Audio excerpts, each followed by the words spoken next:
Hey guys, I'm Urizi. This story is all about what if Naruto was assigned to Team 8. What if Naruto had been selected for a different team? What if he'd had a different mentor? Who would guess the consequences would be so large? Before we proceed with the story, please like and subscribe to this channel if you liked the video, and don't forget to check the description for the other works of the author if you liked the story. Let's start. Chapter 3. Hinata was the first to arrive at Training Area 19. She'd left home earlier than strictly necessary, but she was happy to be out of the Hyuga compound. It was, she supposed, somewhat shameful that she felt happier away from her ancestral home. She knew that her father would see that as a demeaning lack of pride in her heritage. Hinata sometimes wondered what her mother would think, if she were still alive. Shino arrived a few minutes later. The Abarame boy was quiet, merely nodding to her when she greeted him. At first Hinata wondered if he was angry with her for disagreeing with him at lunch yesterday. But as she watched him examine the base of one of the trees, she remembered how quiet he had been at the academy. Perhaps he just didn't have anything to say. Kurenai arrived with another boy, and it took a moment for Hinata to recognize Naruto without the orange jumpsuit that had been his trademark over the last couple of years. He was frowning, making Hinata wondered what was wrong. Naruto was always smiling and joking, and for him to appear so grim. As they approached, Kurenai-sensei put her hand on his shoulder and said something too quiet to hear. Naruto nodded and shook himself, like a dog with wet fur, and then he straightened up and let out a sigh. Naruto grinned at everyone and she felt her face begin to flush again. "I'm glad to see you all got here early," Kurenai called out as they walked up. "Punctuality is important for what we do, or rather, being too late can be fatal." Hinata felt her stomach tighten at the Jonin's grim words, but tried not to let her fear show. Father would be mortified that any Hyuga, let alone his own daughter, would show fear before others.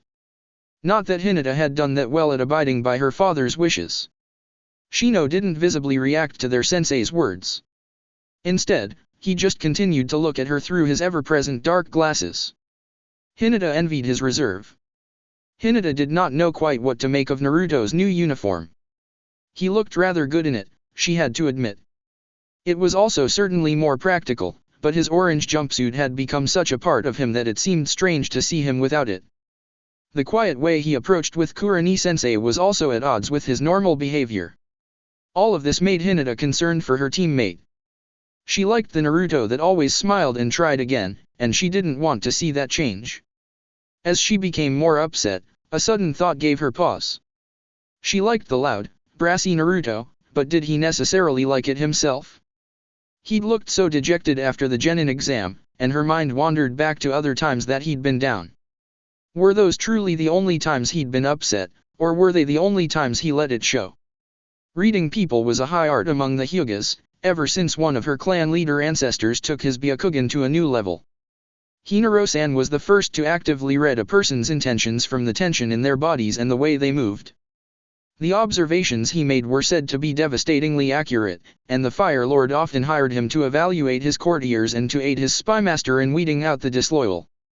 His eyes were said to be acute enough to detect variations in a shinobi's pulse rate by observing the vibrations in the skin over their carotid arteries. There is even a rumor that fear of this formidable skill was what led the Hatake family to begin wearing their traditional masks. As with most of her family's arts, Hinata was not very adept with body reading. She could see the disappointment and resentment that festered in the eyes of the clan elders, but they also didn't bother to conceal their feelings. Her cousin Niji, on the other hand, was said to be able to see things that the adults wished to keep unnoticed. From most people, Hinata could merely guess at their mental state. However, she had also spent a long time studying Naruto. She was no expert on his mercurial moods, but as she watched him approach, she didn't get a sense of sadness or anger from him. He was just reserved, in an odd way. At the same time, he also seemed very focused. When Kurenai-sensei spoke, Naruto took in every word. Not even Iruka-sensei at his angriest could command so much of Naruto's attention. Hinata found herself respecting the Jonin even more now, though she wondered what she had said or done to Naruto to earn such respect. Her curiosity became even stronger when the woman reached into the pouch at her waist and removed a pair of scrolls. She handed one to Shino and the other to Hinata. These are some exercises I'd like you to perform on your own, outside of our team meetings. They are mostly speed and endurance building exercises, though there are also activities that should build up your chakra capacity and control. Hinata carefully placed the scroll in her weapons pouch. Ano, sensei, what will we be doing during team meetings? Despite Kurenai sensei's kindly demeanor, Hinata still found it embarrassingly difficult to speak out or ask questions. That's a good question, Hinata, Kurenai replied evenly. I'd like this time to be spent working on things that would benefit from us all being together. For the speed and endurance training, I will leave it to each of you to make sure you are pushing yourselves as hard as you can.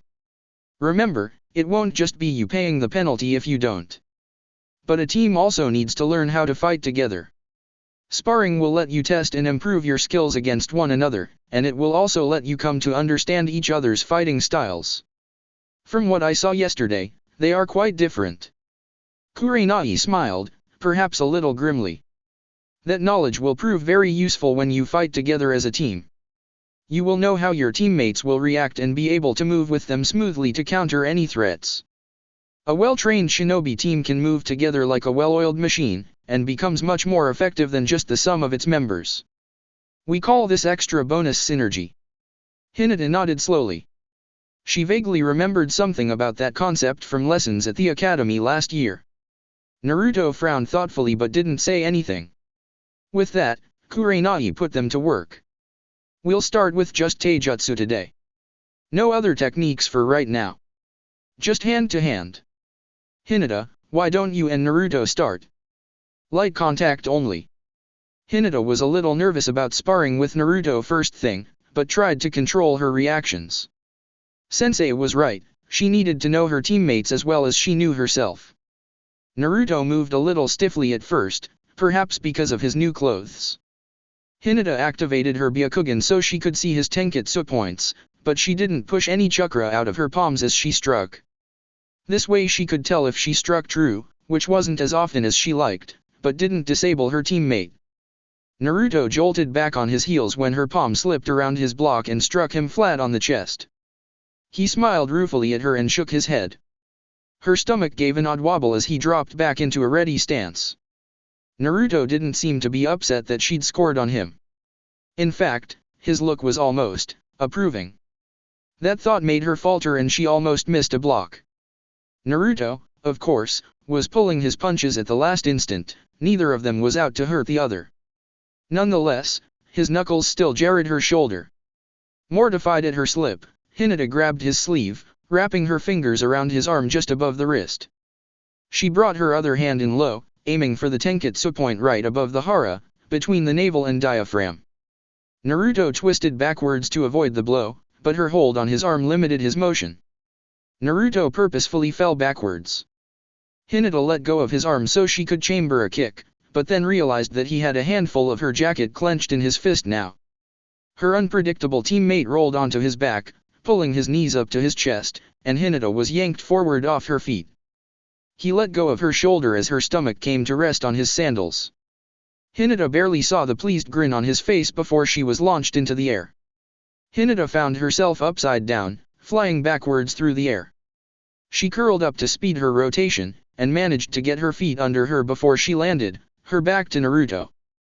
Good recoveries, both of you, Kurenai said, and with the Byakugan still active, Hinata could see her smiling without having to turn her head. She was embarrassed at her slip, and could see her father's disapproving glare in her mind, but no one here seemed to notice or care. Nonetheless, Naruto seemed a bit more focused when they resumed their match. His attacks sped up and became more fluid, and Hinata had to fully focus her concentration to block him. Every time she blocked one of his punches or kicks, his grin became a little wider, and Hinata found herself smiling a little as well. He really should have participated in the after-class sparring, she mused as she ducked under a looping roundhouse kick. She swept his supporting leg, but Naruto twisted sideways with the motion and landed in a handstand. His waist twisted and the foot she'd swept came arcing towards her face. She leaned back to avoid it, and as it passed she struck the back of his calf with the heel of her hand. This sent Naruto's lower body off balance to the left.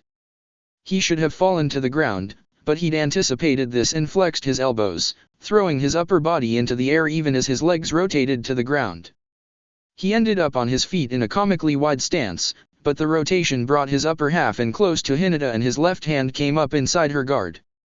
She tried to flinch back from the fist rising toward her jaw, but it was too late. She closed her eyes and felt her head jolt. Instead of the expected pain of impact, her chin felt very warm. She opened her eyes, realizing that she'd dropped her Byakugan in her surprise. Naruto's hand was wrapped around the point of her chin, his fingers warm on her cheeks. "Gotcha," he said, chuckling happily. He withdrew his hand as she blinked at him. "I was moving too fast to be sure, so I opened my hand." He frowned. "It didn't hurt, did it?" Hinata shook her head, not trusting her voice. She knew she was blushing, but also realized that her whole face was red from exertion, so it hopefully did not show. In fact, she was dripping with sweat and it was becoming difficult to keep her arms from trembling. Naruto's face was a little flushed, but that was it. She was a little disturbed that he wasn't even breathing very hard. "Very good, both of you," Kurenai-sensei called out. "Adaptation, improvisation. But your weaknesses are not your techniques. Experience will only improve you both." Kurenai sparred with Shino next, to give them a breather. Predictably, her sensei was noticeably faster and stronger than Shino. Hinata's attention, however, was focused more on the blonde sitting on the grass next to her. He didn't even look like he'd been exercising now, and she wondered if he'd just been playing with her while they were sparring. "I should have known I wasn't really that good," she mused reproachfully as she pressed her forefingers together. She was jolted out of her thoughts by Naruto's elbow. "All those palm strikes were times you would have used chakra to shut me down?" he asked her. Hinata nodded silently.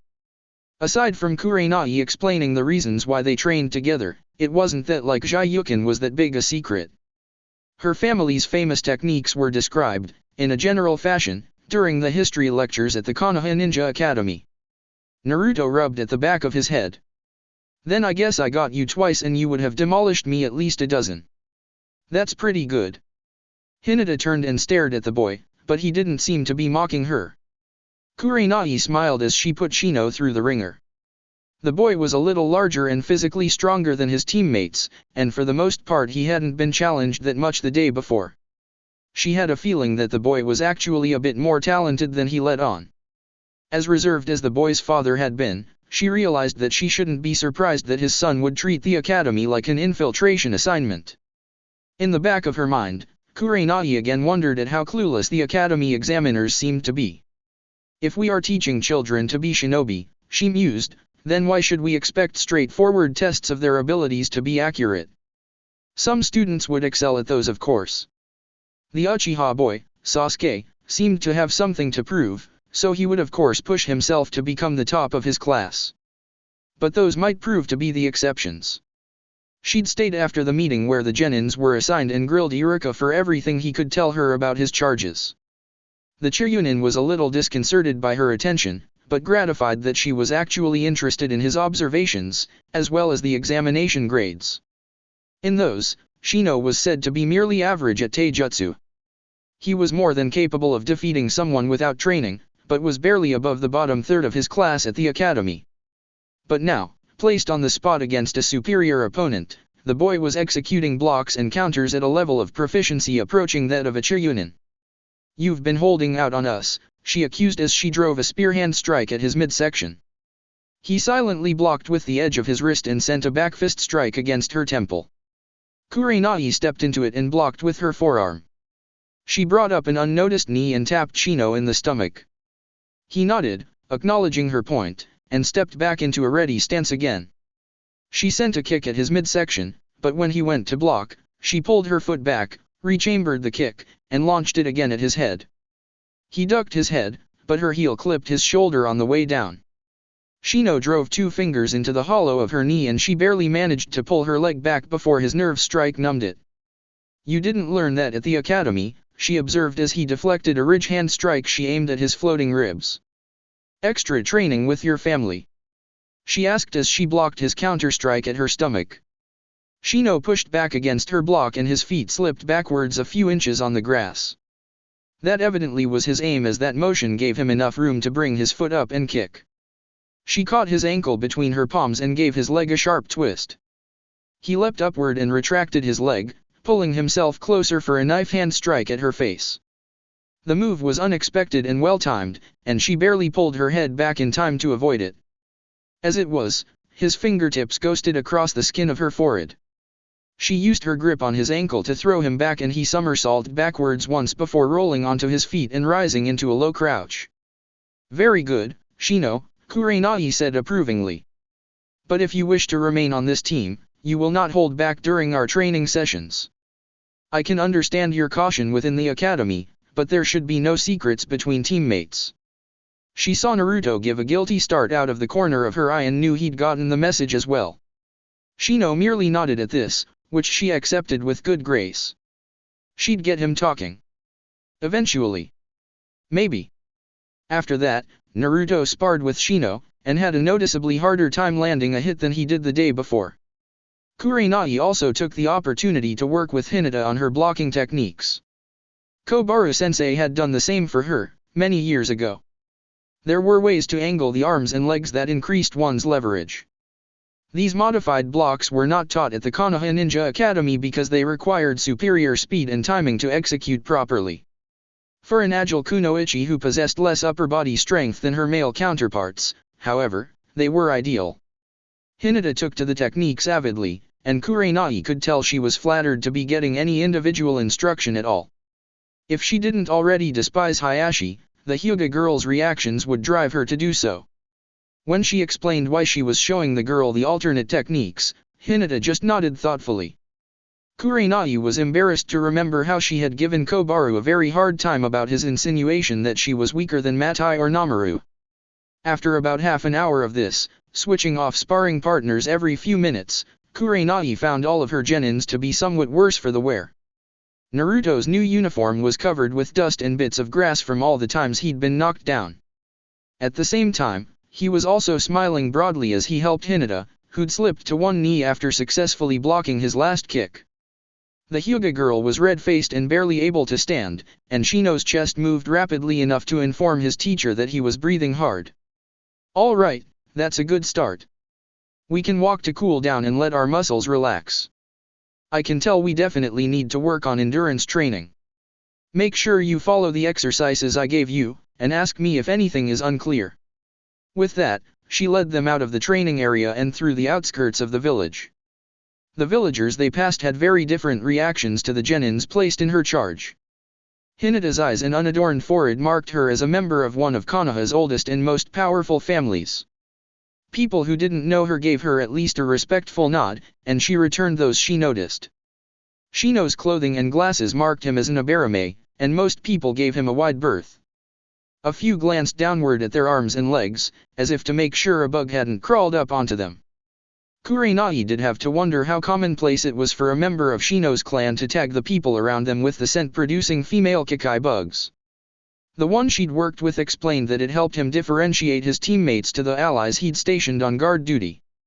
It also proved useful when a member of their team had been ambushed and wounded, and they needed to find him quickly.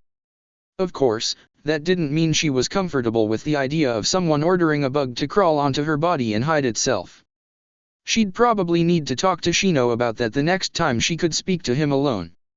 While Shino seemed either uninterested or unperturbed by the villagers' reactions, the same could not be said of Naruto. Maybe it was his acceptance by Eureka, maybe it was her own agreement that his treatment was unjustified. In any event, as Naruto received his normal allotment of angry glares and muttered oaths, he began to glare back. Soon he was walking with his hands fisted at his sides, on legs stiff with anger and resentment. Privately, Kurenai wondered if this wasn't a healthier attitude for him than his previous denial. At the same time, it wouldn't do for him to get into an altercation with random villagers. She resolved to let him work through his feelings on his own, but keep a close eye on him and offer advice if asked. By the time they'd arrived at the Hokage's tower, everyone appeared to have recovered from the sparring. She led them up the stairs to the top floor, and told the Chiyunins on duty that they were Team 8 reporting for assignment. At her words, she noticed Naruto straighten his posture with pride, and even Hinata stopped looking downward for a moment. The Sandaime looked pleased to see them, and his eyes seemed to linger on Naruto's new clothes. His eyes then met hers, and she couldn't suppress a mild blush at the approval she saw in them. "You're just in time, Jonin Kurenai," the Hokage said. "We still have a few D-rank missions left." Kurenai inclined her head respectfully as the old man shuffled through a stack of papers on his desk. "There we are," he said, pulling one out. "I need you to report to herbalist Yukitaza in the Western District, near the river. He suffered a broken leg last week while working on his roof and needs some help." Kurenai led her students down to the exit, trying not to laugh at the confusion on Naruto's face, and echoed somewhat on Hinata's. As a new genin team, she began before they even had a chance to ask her, "You will be assigned D-rank missions until you have completed a good number of them." She specifically avoided saying how many, because she wanted to have the option of delaying their first C-rank mission until she was sure they were ready. D-rank missions, she continued, are judged to be little or no threat, and should rarely, if ever, involve travel beyond the outer walls of Konoha. They are tasks that still need doing, will give you all an opportunity to practice working together, and will supply you with a little pocket money when you are done. She paused on a street corner while they digested this. Naruto still looked a little rebellious, but resigned to his fate. She stepped up the pace a little as they made their way to the western quarter of the village. When she rang the bell at the door of the house described in the mission briefing, a voice called out for them to come around to the rear deck. Herbalist Yukitaza proved to be a middle-aged unmarried man with a large cast on his left leg. He made a short double take when he recognized Naruto, but didn't react in any other way. Soon, Kurenai and Shino were working on the roof repairs, the Abarame boy having reluctantly mentioned helping his father perform a similar task last winter. Hinata and Naruto were put to work weeding the client's large garden plot, a task better suited to their smaller statures. They'd been working for a few minutes when Kurenai was startled to realize that it was Naruto carrying the next load of wood up the ladder. She looked over at Shino, who just shrugged. "Naruto," she said puzzled, "I thought you were going to help Hinata with the garden." Naruto grunted and laid the boards down on the shallow pitched roof. "There wasn't enough room," he said. Kurenai frowned and looked out over the backyard. Hinata was working on the garden plot, along with about 20 Narutos. Kurenai turned back to Naruto. "They can all work independently?" she asked. Bunshins were usually only capable of limited thought, following simple and straightforward commands. Naruto shrugged. "Why shouldn't they?" he asked. Kurenai wasn't quite sure how to answer that question. Naruto shook his head and turned to go back down the ladder. Unfortunately, he evidently forgot about the stack of boards he'd just put down, because he tripped over them and tumbled off the roof.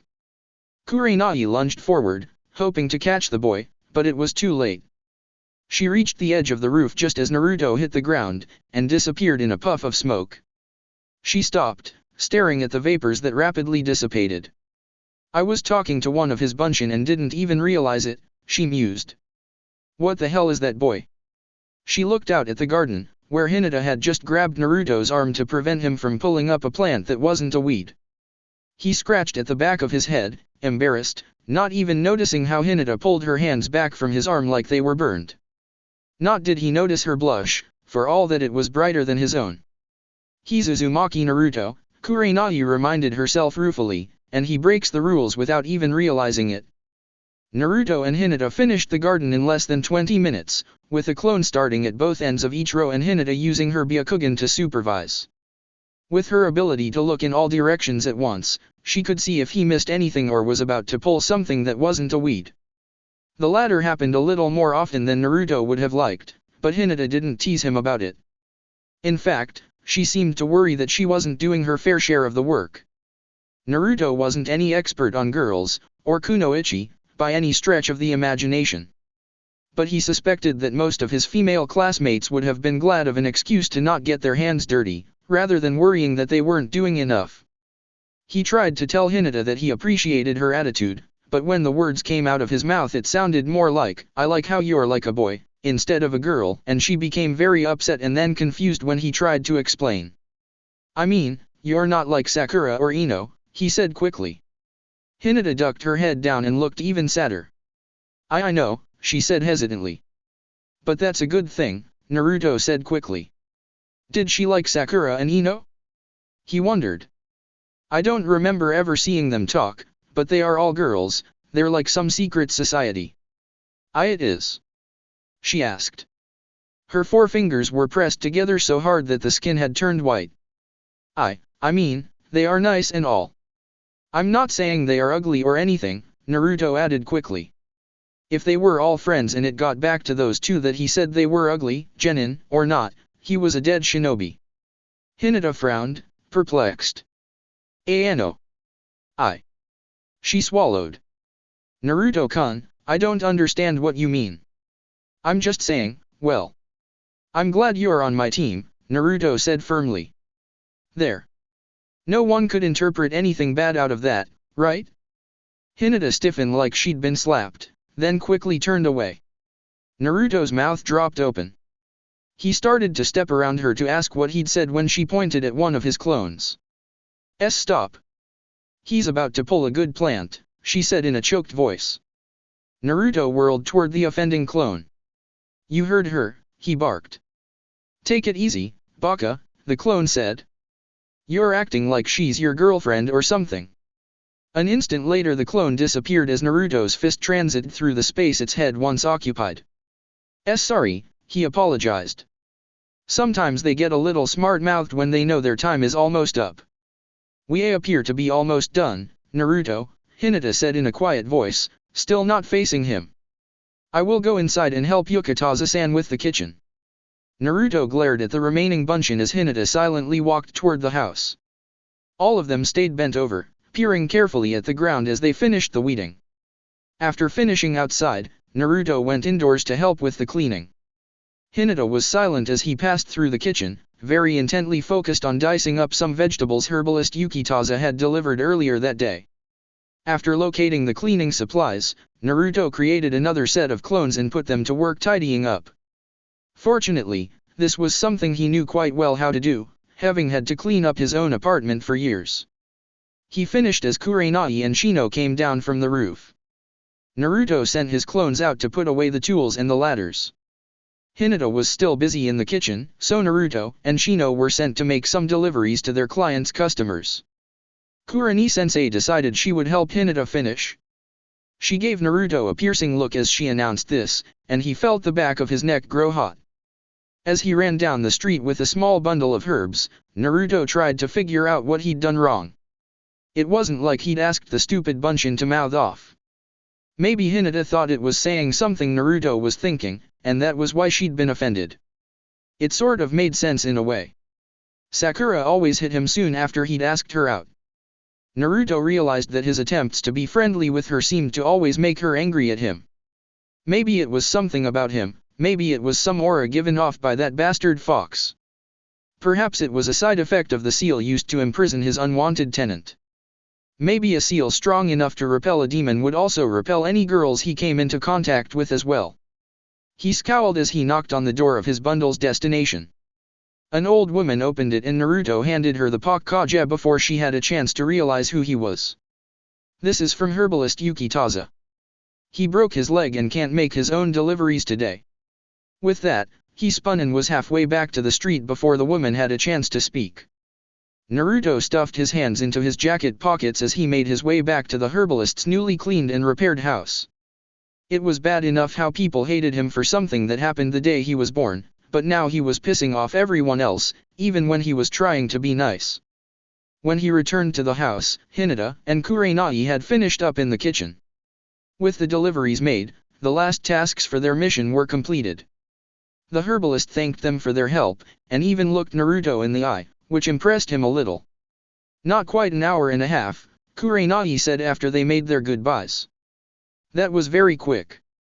Good use of your buns-hins, Naruto, and coordinating with Hinata to make sure there were no problems. I'm very pleased with your teamwork, both of you. Naruto felt the knot of resentment in his middle loosen a bit. Hinata's reaction, however, caught his eye. She looked down, pushing her fingers together as her cheeks turned red.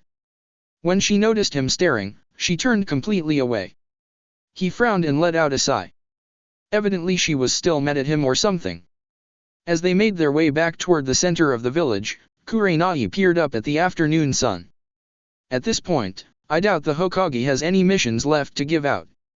Let's get together a little earlier tomorrow. If we work as fast as we did today, we can probably clear 2 missions a day.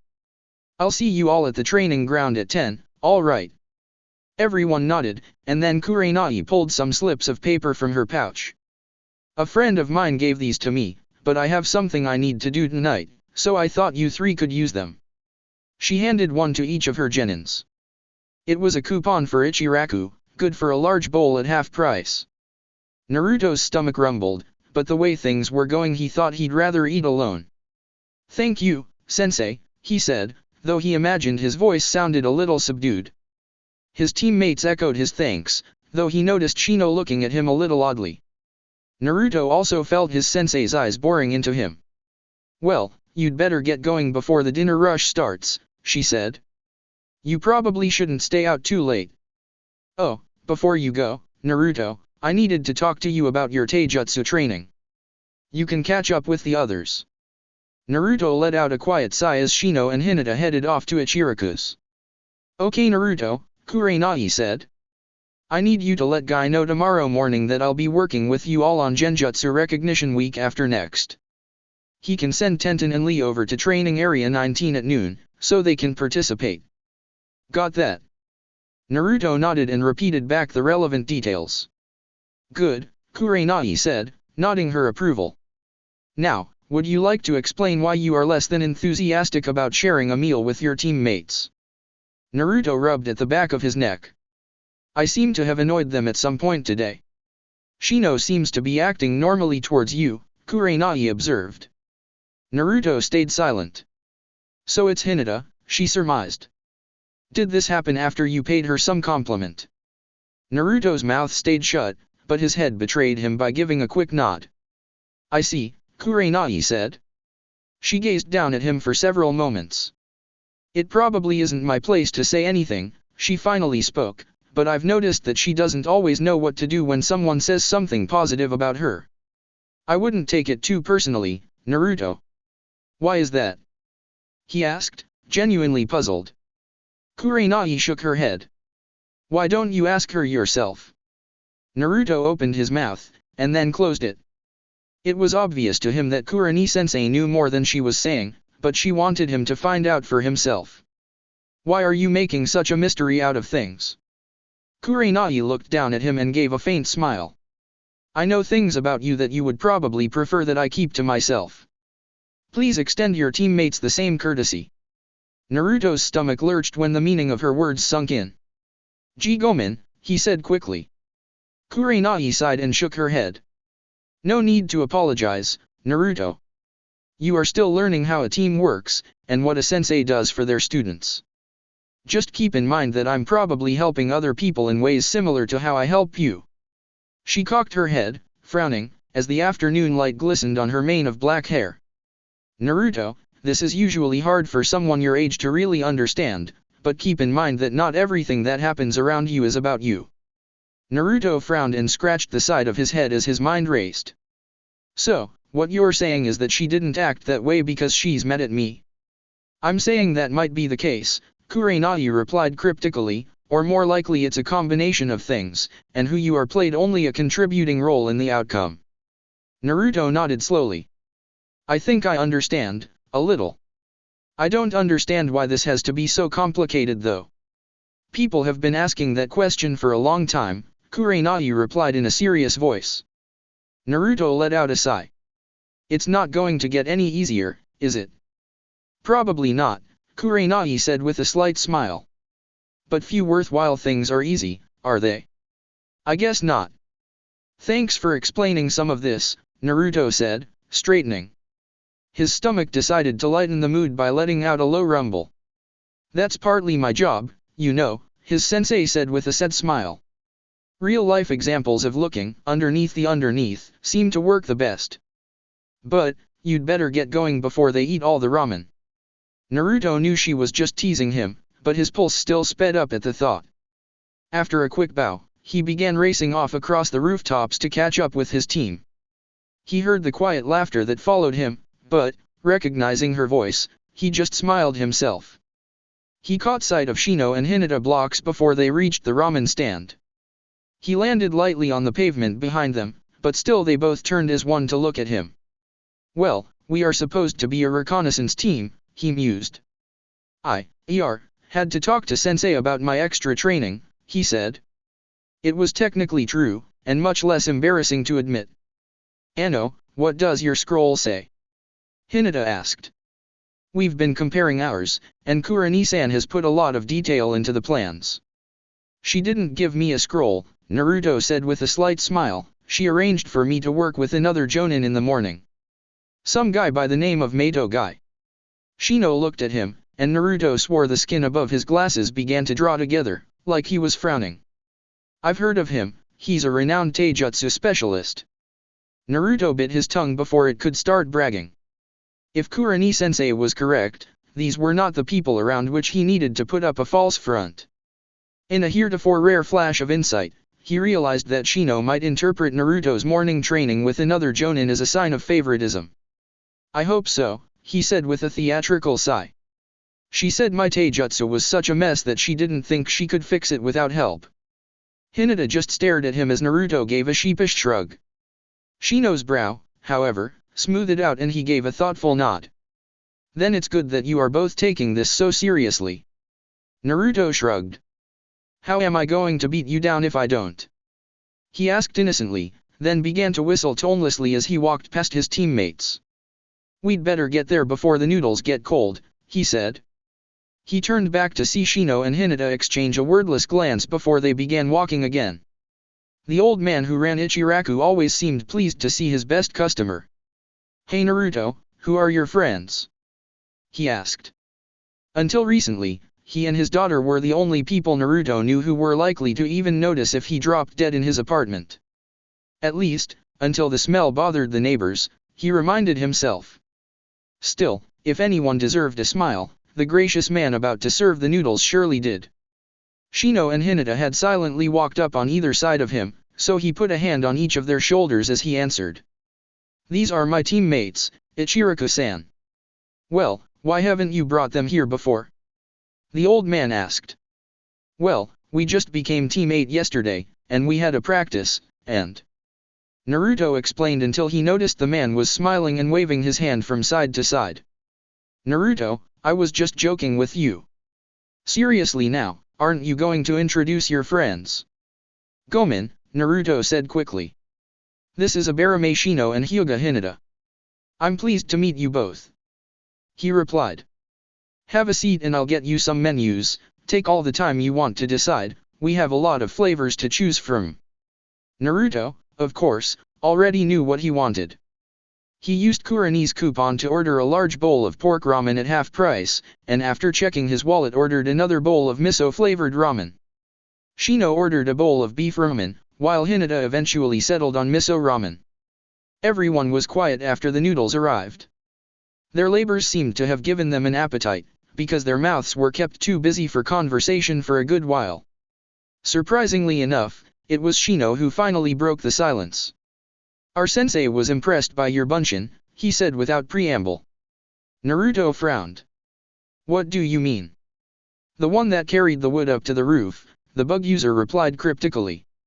I don't think she expected to be able to hold a conversation with one. Why not? Naruto asked. If it's a copy of me, shouldn't it be able to talk? Most bunshin jutsus don't even produce solid copies, Shino explained. And while there are some that do produce copies of the user that can touch things, those copies are usually not very self-aware. At first, we thought it was you talking to us. Naruto stuck his lower lip out. So you're saying I'm so dumb that you couldn't tell the difference between me and a mindless clone? He thought he heard a sharp inhalation coming from the stool on the other side of him, where Hinata was sitting. Shino looked at him for a long moment. Your attempt at self-deprecating humor is noted, but not necessary. The thrust of my remarks was that your clones are unusually self-aware, a reflection of the degree of skill and energy used in their creation. Oh, was all Naruto could say to that. Thanks, Shino. The Abarame boy nodded gravely. Naruto finished his pork ramen and started on the miso-flavored bowl. He wondered why Kurenai-sensei hadn't said anything to him about the bunshin. He concluded that she probably didn't want him to get a swelled head and start acting like Uchiha team. But that didn't explain why Shino decided to bring it up on his own. Then he remembered the boy's disparaging remark yesterday after his botched attempt at Kage Bunshin no Jutsu. Naruto supposed he might have felt the need to make up for his previous comment, even though Naruto had mostly forgotten it a day later. While the boy's reserve and exceptionally quiet and precise manner were a little unusual to deal with, that same precision and rectitude would also make him a very reliable teammate. Oddly enough, Naruto found himself warming a bit toward the silent shinobi. Of course, such an introspective mood was not meant to last. Naruto's train of thought was neatly derailed when he felt a spike of killing intent coming from the street behind him. He twisted on his stool to see what was happening. Looking somewhat bruised and dirty, Kiba, Sakura, and Sasuke were walking up the street. Sakura was chattering happily about some test involving bells and Naruto felt his stomach quiver happily for an instant. Then he remembered her words on the park bench and the warm feeling died. The killing glare, of course, was coming from Sasuke. Naruto wondered if the famed Uchiha genius even figured out why Naruto had taken his place. Probably not, he concluded, for a genius, he doesn't have much imagination. Naruto returned his rival's glare and bared his teeth. He knew his slightly enlarged canines sometimes made adults a little nervous, but he didn't fully appreciate why this was so until a couple of days ago. The whole thing might have ended with an exchange of glares if Kiba hadn't asked Sasuke a question. When he didn't get an answer, the Inuzuka boy looked over at his teammate and flinched at the facial expression he saw. Kiba frowned, evidently searching for the source of Sasuke's ire. Finally he seemed to notice Naruto, seated at the counter of Ichiraku Ramen, twisted around in his seat to return Sasuke's stare. Kiba gritted his teeth and his spiky hair seemed to puff up as he stalked over toward Naruto. "Do you have a problem with my teammate?" he asked in a voice that was little more than a growl. Naruto didn't answer, but instead kept his eyes locked onto Sasuke's face. He did notice that the Uchiha boy's upper lip was curled, perhaps in annoyance at Kiba's interference. "What is your problem?" Kiba asked again, a little louder this time. "Mind your own business," Naruto said, glaring back at Sasuke. Sakura had also stopped, and looked back and forth between the two of them. "Kiba," Shino said reasonably as he stood up, "Naruto and Sasuke have never really gotten along. We should probably just stay out of it." The dog user frowned at the bug user. "Who are you to tell me what to do, Abarame? We just spent all day on Kakashi-sensei's stupid bell test, and we're the first team he's ever passed." Kiba threw out his chest with that last statement, and Shino's eyebrows became visible over his glasses. "Our teacher did not make us perform any additional tests beyond a basic skills assessment, so she must be confident in our abilities. Instead, we completed our first mission today." Kiba snorted. "So? Just because you got an easy sensei? I got a look at her when she picked you up. She decided to go easy on you." Shino stiffened as Naruto stood up from his seat. Naruto swore he heard a low buzzing coming from somewhere nearby. Sasuke scowled at Kiba's back, but he approached the ramen stand along with Sakura. Fortunately, the Harino girl stepped forward and grabbed Kiba's elbow. "Don't you dare insult their teacher just because she's a woman. Would you want your sister to hear you say that? Or your mother?" Kiba winced, seemingly in spite of himself, and Naruto had to stifle a snicker. He was a little surprised when Hinata spoke up as well. "Ano," she said, "shinobi are not allowed to fight in public. I don't want to see any of us get in trouble so soon after graduating." Shino's brow furrowed, but he gave a short nod and sat back down. "Right, Hinata." Sakura agreed with the girl. "Leave it to the women," she sneered at Kiba as she emphasized the word, "to keep their heads in a crisis." She smiled at the Hyuga girl. "It's not worth any of us getting in trouble, just because Naruto Baka is too stupid to leave Sasuke alone." That last insult, so gratuitously added, was the last straw for Naruto. Sakura was playing the peacemaker here, but she still made time to insult him. Her precious Sasuke was glaring at him, while he was just trying to eat his ramen. Well, to hell with it, and to hell with them. He got up from his stool so abruptly that it fell over. He pushed past Kiba so brusquely that the larger boy took a half-step backwards. Kiba reached out for Naruto's shoulder, but the smaller boy used the heel of his hand to knock Kiba's hand loose before he even had a chance to get a grip. Akamaru let out a low growl as the Inyazuka boy leaned against the wall of the restaurant. Hinata felt her jaw drop, along with her stomach, as her teammate angrily marched away. She felt almost worn away by all the emotional reversals she'd been through that day. First, Naruto's stumbling comments in the garden had mortified her, as if he was saying she made him think she was a boy. When he tried to explain what he meant, it only got worse. He seemed to be saying that she wasn't pretty or nice like the other two girls in their graduating class, but that wasn't right, or else he wouldn't seem so confused. Then he finally said that he was glad she was on his team. Hinata couldn't remember anyone ever expressing happiness at her presence, not since her mother died. His simple, heartfelt statement almost made her faint. As it was, she had to turn away because her face was blushing as red as a tomato. She'd had difficulty talking to him after that, and it wasn't until Kurenai-sensei came to help her in the kitchen that she began to organize her thoughts. Kurenai was nothing, if not observant, and she soon had Hinata explaining the whole situation. The older woman chuckled a little when the genin repeated Naruto's words. She advised Hinata in a more serious voice that any future compliments she received from the Uzumaki boy were likely to be just as heartfelt and incoherent. It was funny how her sensei seemed so sure that would happen, but Hinata knew better. She really didn't want anyone to get in trouble for fighting, especially Naruto. She suspected that he would receive more of the blame than he deserved if there was an altercation. Hinata did not miss the looks the villagers gave him as they walked together.